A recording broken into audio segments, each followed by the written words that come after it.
Pascal Littrot, ici c'est la cuisine centrale de Nantes, elle s'appelle la cuisine du Perret, le quartier dans lequel on est. Vous êtes le chef de cuisine de cette cuisine centrale, vous considérez avant tout comme un cuisinier, je suppose. Complètement, notre revendication première, c'est de faire de la bonne cuisine. Donc évidemment, encadrer une équipe de vrais professionnels de cuisine pour faire de la bonne cuisine. Pascal, combien est-ce que vous servez de repas par jour dans cette cuisine? 11 000, 11 500. On peut descendre un petit peu parce que la ville de Nantes a vocation de travailler en table ouverte. Donc il y a une variation de couverts. Ce qui est une difficulté, mais aussi ce qui crée un petit zeste intéressant à la production. Alors on sent justement que pour vous l'important c'est de faire bon avant de faire nombreux. Et quand on regarde dans cette belle marmite Cleveland, on voit qu'il y a une sauce. Qu'est-ce que c'est cette sauce qui cuit là? Bon, c'est vrai qu'on travaille avec un fumet de base à base de poudre. Par contre, c'est de la vraie crème fraîche. C'est un beurre blanc parce que la ville de Nantes, évidemment, c'est le beurre blanc. C'est une sauce qui est tournée vers la mer par le beurre blanc de poisson, mais également vers la terre, parce que Nantes est quand même un pays maraîcher. Donc on a mis pas mal de petits légumes nantais, en plus des moules et des crevettes. Et comment elle s'appelle cette sauce? La sauce marmite du Perret.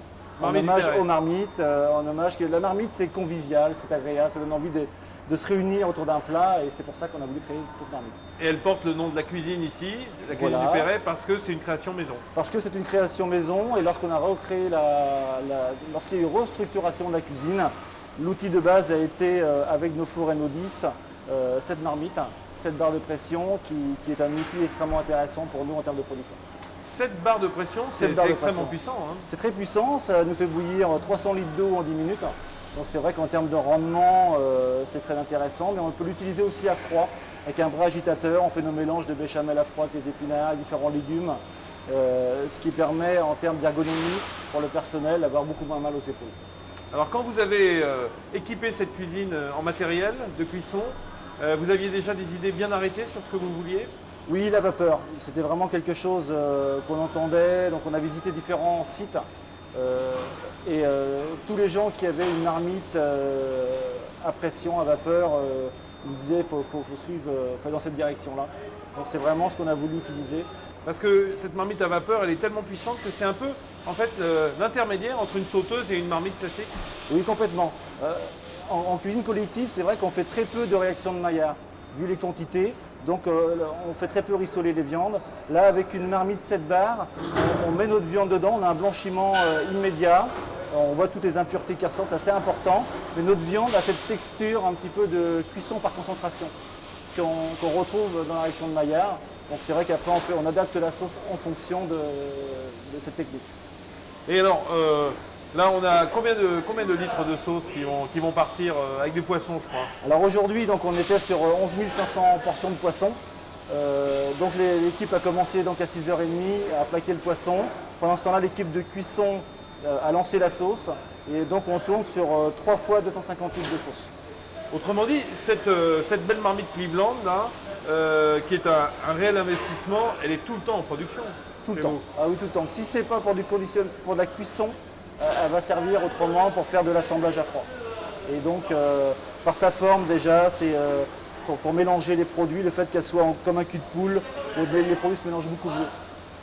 Alors comment s'est passée la formation de votre personnel avec les équipes des Nodis? L'équipe Enodis est arrivée un matin, donc on avait une petite production. Ils nous ont formés toute la matinée.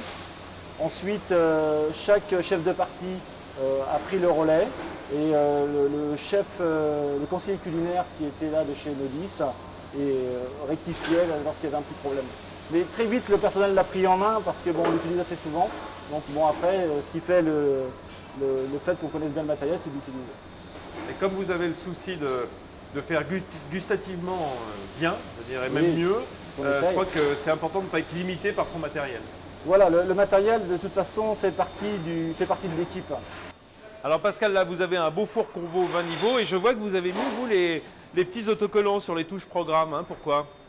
C'est très utile dans le sens où lorsqu'on fait une programmation par exemple de cuisse de poulet, j'ai des gens ici qui sont professionnels parce qu'ils étaient au départ chefs de cuisine dans leur propre unité. Lorsqu'on a créé la cuisine centrale, ces gens sont venus avec leurs recettes. Donc lorsqu'on a travaillé sur une cuisson de cuisse de poulet, j'ai réuni tous mes chefs de partie et je dis voilà, à votre avis, qu'est-ce que vous en pensez si on cuit de telle façon? Donc tout le monde était d'accord et on a programmé notre recette, on l'a enregistré, ce qui fait que chaque cadence de cuisson, on a juste appuyé sur le petit logo. Alors quand vous avez décidé d'équiper cette cuisine, comment est-ce que votre choix s'est porté vers Combotherm? Disons, nous avons été dans les différents salons, Oui. salon du Sierra, salon équipe hôtel, et on a rencontré les différents fournisseurs de fours. Et on s'est vite rendu compte que le Combotherm avait des avantages que les autres fournisseurs n'avaient pas. Autrement dit, comme un pianiste a besoin des meilleurs pianos, du Steinway, vous, quel que soit le niveau de qualification du personnel, c'est bien d'avoir le meilleur four possible. Comme ça, vous n'êtes pas limité. Il faut déjà avoir le meilleur matériel, donc quand on l'achète, on ne sait pas forcément que ce sera le meilleur, mais ce qu'il faut, c'est bien sentir son matériel. On a un confort en cuisine collective, lorsqu'on cuit des cadences de cuisson, on a tendance un petit peu à charger les fours pour rentrer dans notre temps, l'amplitude de la journée. Et c'est vrai qu'avec ce four-là, on peut, par rapport aux touches qu'il a, que d'autres fours n'ont pas, avoir des produits qui ne seront pas gorgés d'eau.